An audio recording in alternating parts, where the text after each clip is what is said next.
Welcome, it's Gemma McRae here, life coach, business coach and podcaster, and in this short tutorial video I'm going to give you 10 tips to help you reclaim, I think, at least 2 hours a day. Yes, 2 hours a day. What can you do with 2 hours a day? And that is a gift I'm giving to you right now. What I'm going to do, because it's a short tutorial video, I'm just going to literally bullet point those 10 things, which to be honest are self-explanatory from what I say. However, if when you listen to the video you're thinking, actually I'm still a bit confused as to how I implement them, then I'm going to give you a link somewhere, which will take you to the original blog post that I did, giving you the details of how you do each of these 10 things. Okay, so tip number one, and by the way, I've got to keep looking away to refer to my list because I keep forgetting what they are. So tip number one is to get up earlier, and this is my number one tip of all time to save you time and fit more things in your day, etc., etc. All you need to do is set that alarm clock for an hour earlier. Go through the pain barrier, and there is one, of getting up earlier initially, and I promise you within 30 days you will get used to it. Within 90 days it becomes second nature, and guess what? You have then reclaimed an hour. Big fat tip: exercise. Tip number two is to what did I say? Lunch hour. Yeah.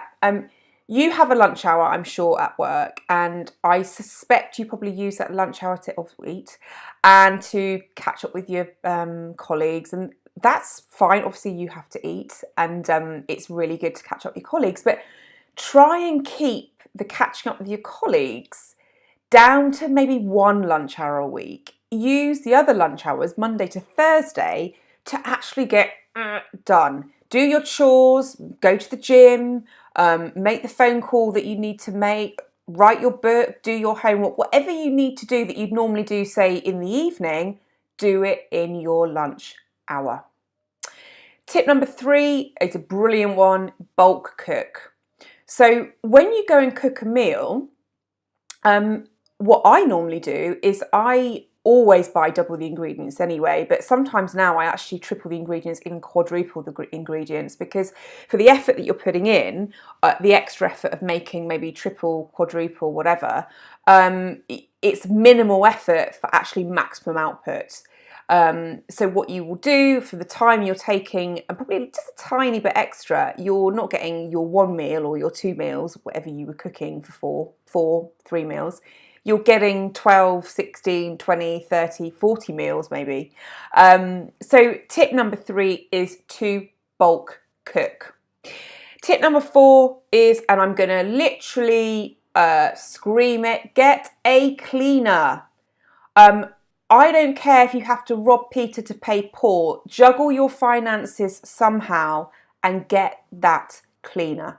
What it's going to do is to free you up to spend time with your family rather than scrubbing the floors, vacuuming the house, cleaning your mirrors, whatever you're doing.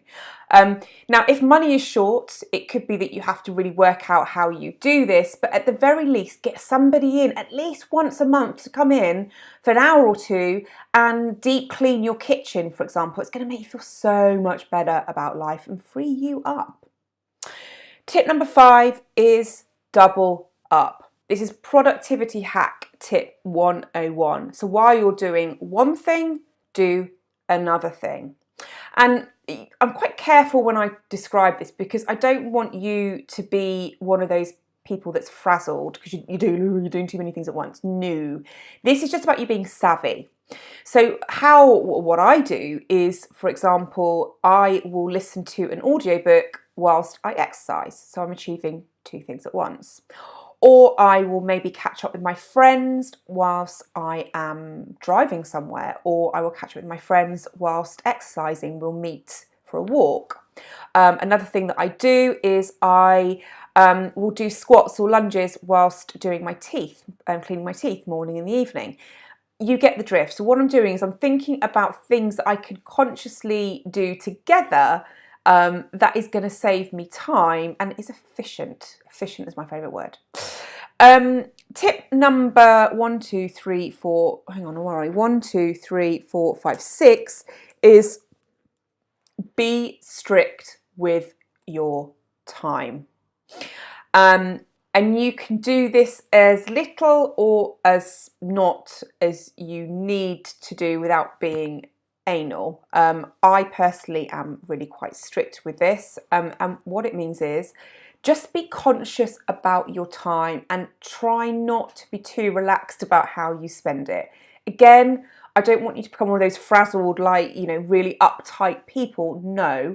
But what I really want you to do is just be very conscious about how much time you're wasting and perhaps how you can not waste it. So if, for example, you're seeing a friend, just have in your mind that actually you want to see that friend for an hour max rather than dragging it out for 3 hours. Or if you're about to make a work phone call, just have in your mind that you're going to start winding this work phone call up within half an hour.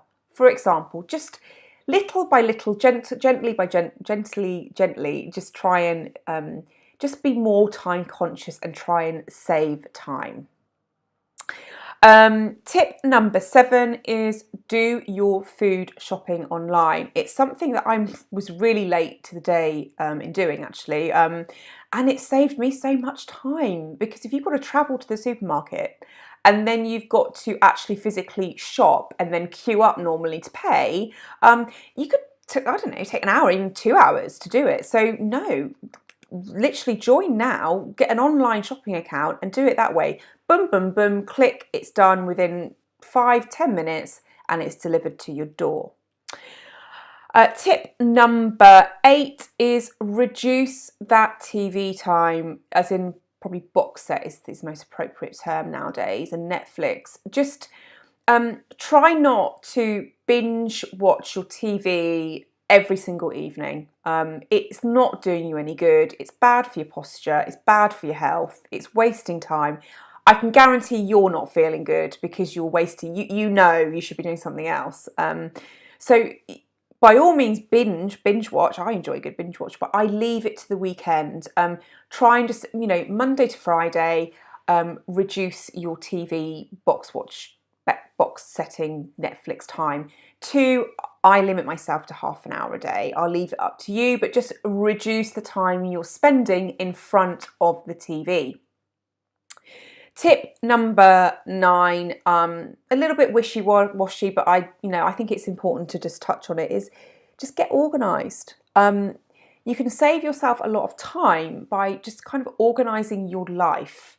And this is a bigger discussion that I could talk to you for a number of hours on, actually. But for this purpose, this video purpose, just be aware that if you get yourself organised, maybe on a Friday afternoon, plan your week for the following week, you can maybe tie meetings in with people where you're in the same location, or you can maybe achieve that chore whilst doing that chore.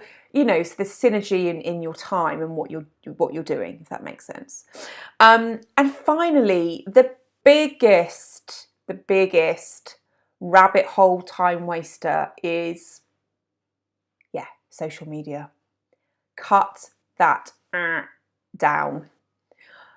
Really get a handle on how much time you are on your phone looking at Facebook, Instagram, whatever, because I'm telling you, it can literally bring you in, ring you round and throw you out, and no sooner have you kind of looked up than you've been in bed for 4 hours looking at your Facebook and it's 2 a.m. Just consciously limit yourself to a time every day, if needed, that you're going to look at your social media. Okay, so those are 10 tips that I've given you for saving, I think, at least 2 hours in your day. If you like what you heard in this video, then please go to www.prosperitykitchen.co.uk, hit freebies, and you will find a lot more good, juicy information there for you to access. Ciao for now.